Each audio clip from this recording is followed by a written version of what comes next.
At the funeral service, a Presbyterian minister attacked government security policies, saying they were totally inadequate. It was at Bobby Orr's Ashley Park home off Armagh's Newry Road. The detectives believe the IRA planted the deadly bomb that killed him.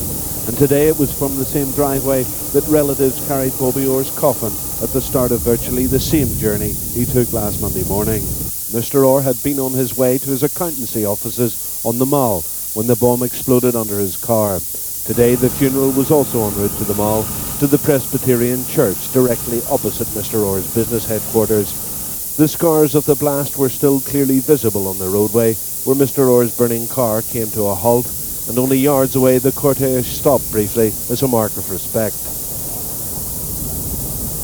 Hundreds of Orangemen paid their tributes to Mr. Orr, who had been Treasurer of the Order in County Armagh. The Reverend Martin Smith, the Grand Master of the Order, led the Orange mourners. His Unionist MP colleague, John Taylor, a close friend of the dead man, was also there. It was the third funeral in 15 months at the Mull Presbyterian Church for a victim of terrorism. The minister, Dr. Joseph Thompson, said that fact shouted out loudly as to the sheer inadequacy of government policies. And he said the security forces should be allowed to take whatever steps were necessary to establish and maintain law and order here.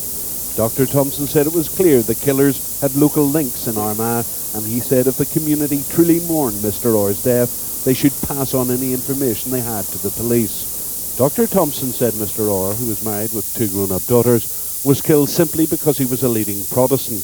The RUC have already rejected IRA claims that Mr. Orr, who resigned from the police reserve 15 years ago, was currently serving with the UDR. Mr. Orr was buried at St James Parish Churchyard at the Moy. 3 bids have been